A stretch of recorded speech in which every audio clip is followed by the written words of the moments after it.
everyone, and welcome to John Talks Indian Cinema. I am your host, the Indian Cine-MANIAC, back with another 15-ish minute movie review. Before I get to the review, I just want to thank everybody. As of this recording, 1,970 subscribers, 30 away from 2,000. What do you think? A Christmas gift to the channel, maybe by the end of the year? I think it's going to happen. I think it's going to happen. And I want to thank all of you who have subscribed, who have hit the notification button, who have hit the like button, and more importantly, shared these videos. See the way I did that? I hope you did. Okay, so listen, the film I'm going to review, and I want to tell you up front, this was a tough one to watch. I did a trailer reaction on this film, and I knew it was going to be tough to watch, but I didn't know it was going to be this tough to watch. The film is The Bengal Files, which was recently released. It's directed by Vivek Agnihotri, and the cast was excellent in this. Darshan Kumar, who was in The Family Man, Mary Com, Pallavi Joshi, who was excellent in this. Also, the younger version of her character was played by Simratt Kavir Randhawa.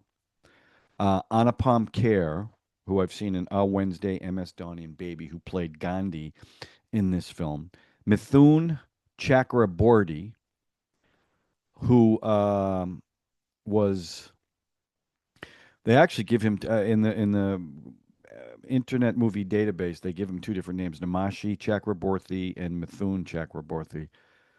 I've seen him in Guru and OMG, and he was his credit is Madman. He was excellent in this. Saswada Chatterjee. Wait a minute. You know what? I got to make sure I get my information right because you guys get very upset when I don't get this stuff right. So I want to make sure I'm just not reading a double name here. Okay, so Saswada Chatterjee played Sardar. Right, he was a bad guy. Mithun Chakrabarty played Madman. And then I thought, Namashi Chakraborty plays Ghulam Sarwar, who was the real bad guy in this, I thought. So I'm not really sure Mithun Chakraborty who that was. All it says is Madman, where Namashi is Ghulam. I know who that is. So this film is based on the true events of the August 16th, 1946 Direct Action Day. And I know up front I don't know as much about this as all of you. I have seen a few movies, especially the movie Hey Ram, that dealt with this day.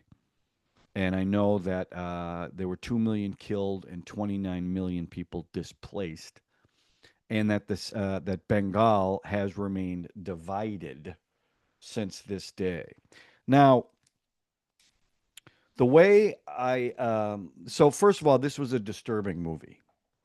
This was a movie, and I'm going to give you a recommendation at the end of this that this film reminded me of. But it's also a film, and I won't tell you what it is yet. But it's a film that is brilliant, but I've only watched it once. And this is a movie I would never watch again. It's too disturbing. It's a hard film to watch. It's brutal. So when I review this film, I just want you all to understand how I go into reviewing a film. And I look at it as a film goer, right? I know that this is, I'm sure, a very political film, depending on which side you're on. Because even some of the reviews I saw, the low scores called it propaganda. And, I understand that. If you're on one side, the Pakistani side, the Muslim side, or the Hindu side, you're going to look at this film very differently. And that's like, and what I compare it to is when you see films about the Germans in 1930. Do you really want to see a movie from their perspective? So when I watch this film, I watch it as a film goer. What do I think about the film? Not the political implications of it. Although I can understand why there's a lot of passion around this film, but I'm going to critique it as a film goer seeing this film. I hope that makes any sense to you. But basically, the story is about a police officer, Shiva, who's brought in to find a missing girl, Gita, in Bengal, while there's a lot of unrest in Bengal between the Muslims and the Hindus. So that is the plot device of then flashing back to the day of action, what led up to that, the day of, and the aftermath. And it bounces back and forth. And it does get a little confusing when they do that. But it then leads to a woman played by Pallavi Joshi, an older Bharati, who has got a little bit of dementia, and she is the only witness to Gita being kidnapped. So, where the present day story is about Shiva and trying to solve this missing person, the flashback story is Bharati's journey. And the two women who play Bharati, the young version and the older version, are both very good in this. Although the younger version goes through some harrowing stuff in this film. And it deals with the day of action in a very graphic and brutal way. It's a very violent film, very violent. They pull no punches, a lot of blood. Um, it's awful, and there is no in this film there is no gray area. There's good, and there's bad, and the Muslims are bad in this film. Again, compare it to 1930s Germany, you get where that's coming from. Okay, and I will say that the bad guys were really bad, like bad. Um, so you see,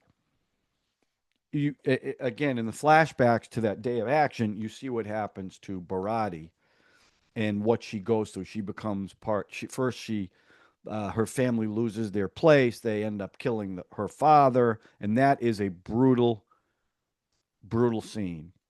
Actually, the two scenes with her father. Well, actually, her father, her mother, and her love interest.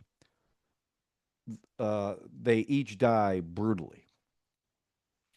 In that scene, when the father gets killed, they're on a bus with a mob around them, and this guy Ghulam is beating him up, and then everyone starts jumping in to the point that he takes a manhole cover and smashes it on his head. Then her mother gets burned alive in a fire, where they lock all these people, and they lock the doors and they burn them out. Now Bharati manages to escape. That's where she meets her future love interest, who's a member of the revolution to fight this. And he gets his towards the end of the film after partition and gets ripped apart by two motorcycles. And it is brutally graphic. And this is what this Bharati goes through in this film.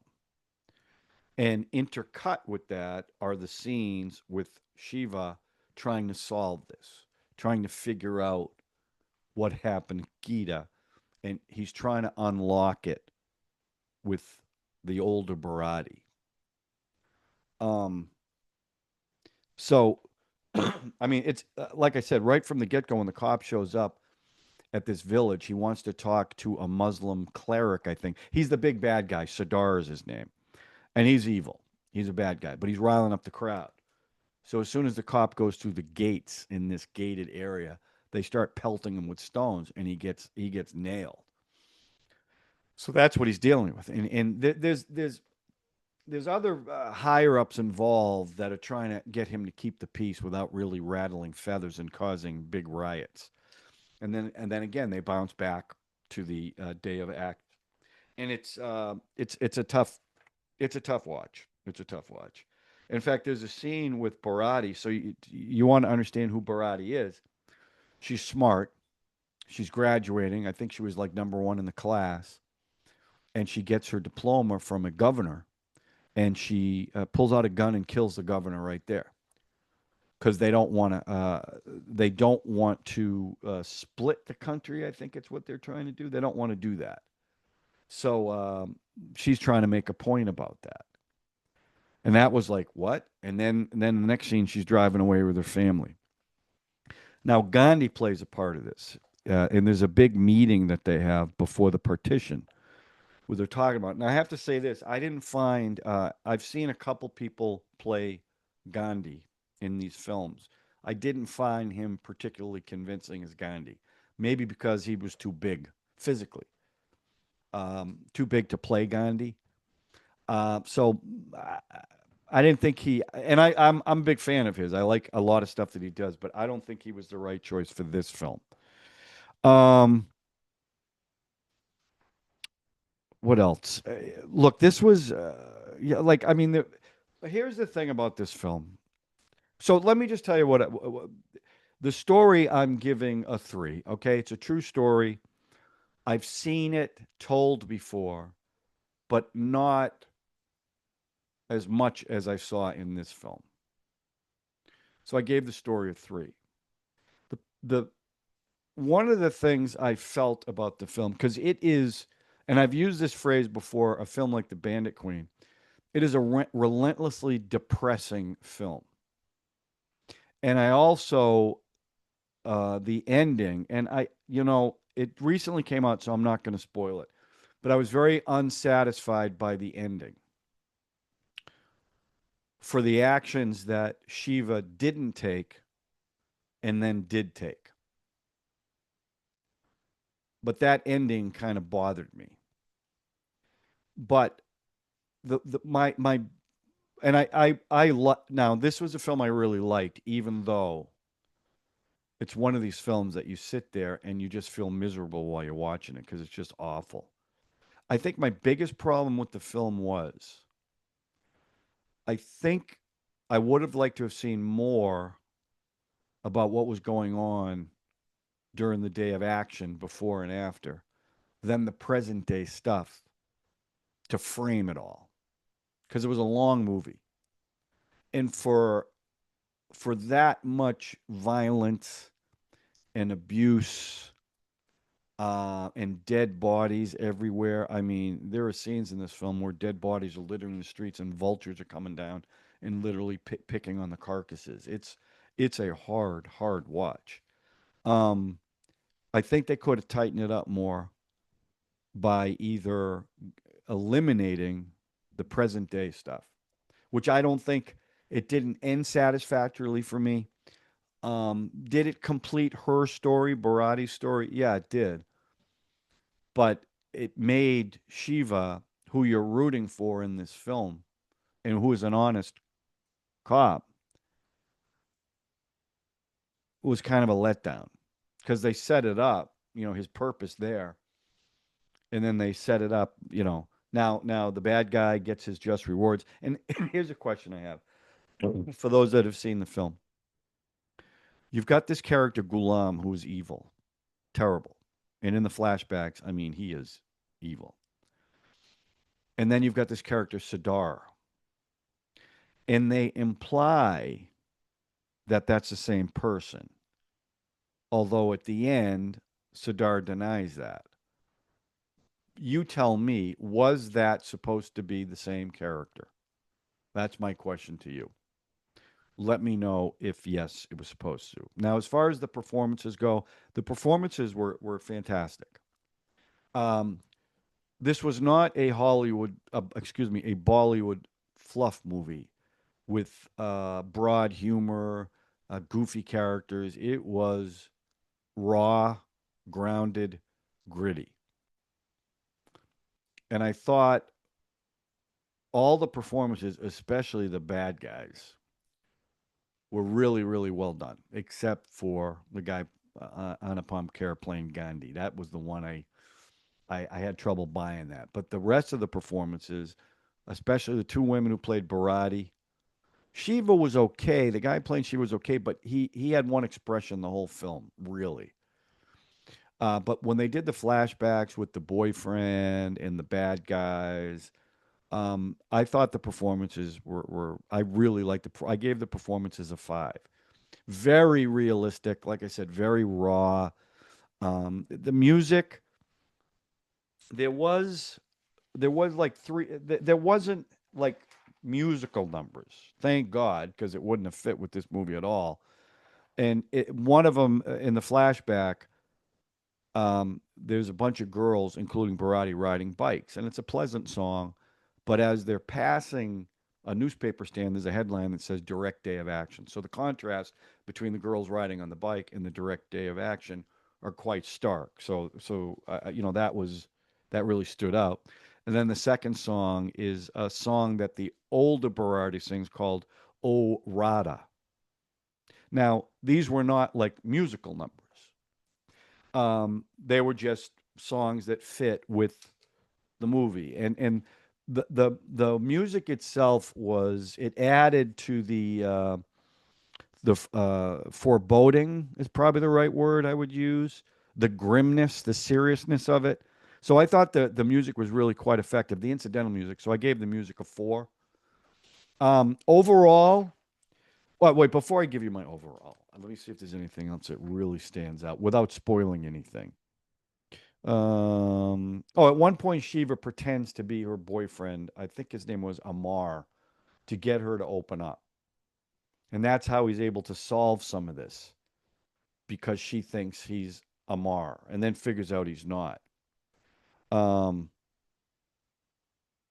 okay. So it was a tough watch. It was really tough. And I will tell you that after watching the film, I am going to do more research on the day of action because the one thing, and I've seen a lot of these films, and I understand some of the politics of it all.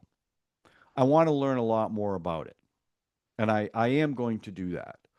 But as a film goer, um, I actually I gave the movie a 3 only because I thought it was too long.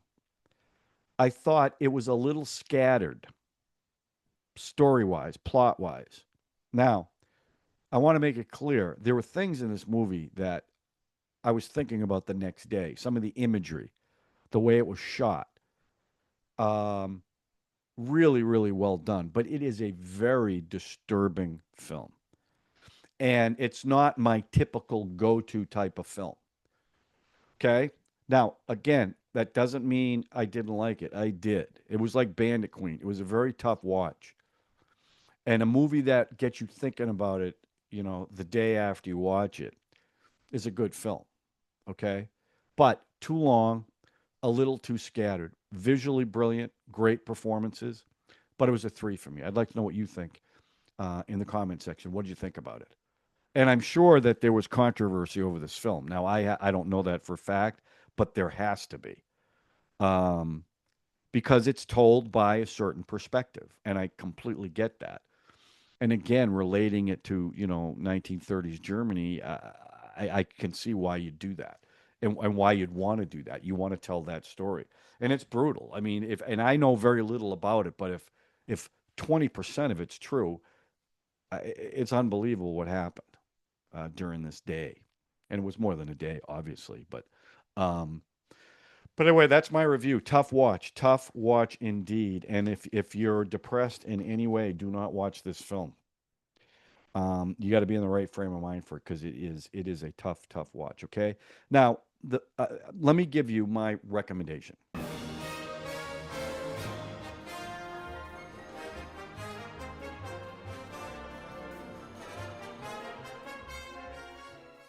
Now, as I was watching this film, the one Hollywood film, again, I've seen it once, but this film really reminded me of it, was 1993's Schindler's List. It's actually an uplifting story of Oskar Schindler, who saved a lot of Jews from the Holocaust. But it is a brutal film. Steven Spielberg directed it, won the Academy Award. Liam Neeson, great cast. Ben Kingsley, Ralph Fiennes, who reminded me of Gulam. Okay, they reminded me of each other. Caroline Goodall. And the one scene that really encapsulates the film. First of all, it's a brutal film, and it's stark black and white imagery, and they do not hold back on the what was going on in these concentration camps. But the one scene that really told the story was the scene where Ralph Fiennes and a couple other German soldiers have one guy down on his knees, and they're going to shoot him in the head, and the Luger misfires, and the scene goes on for a few minutes while they're trying to shoot this person in the head. But it's the casualness of the conversation around the misfire that makes it so startling and so disturbing. And there was a lot of scenes like that in the film. But that's a film that, as brilliant as the film was, and it was brilliant, I've seen it once because I cannot watch it again. It just stuck in me like this film did too. And if you haven't seen it, you should see it. From a filmmaking standpoint, Spielberg is absolutely brilliant. But like I said, it reminded me a lot of this film, and it's not an easy film to watch like this. But anyway, that's my recommendation, keeping in the vein of the Bengal Files. So my question to you guys: there's two other films. I think one's the Kashmir Files, and I'm not sure the second one. Is it the Delhi Files? I'm not 100% sure. Should I watch those? Are they like this? Because I got to be honest with you, if it's as brutal as this one, I don't know if I could watch it. But let me know what you think. Is it worth me watching it? And I respect your opinion. If you think I should watch it, I'll definitely watch. If they're available, I'll watch them. Okay. Okay. So that's it. So do me a favor, even though I sounded a little depressed on this one. I'm not. It was just a tough film to watch. Do me a favor, hit the subscribe button, hit the like button, and notification button, and as always, please share. That's how I'm going to hit the 2,000 subscribers. Okay. All right. That's it. We'll talk to you soon on John Talks Indian Cinema with another movie review, a trailer reaction, a song reaction, or something else. Thanks for watching, everyone. We'll talk to you soon.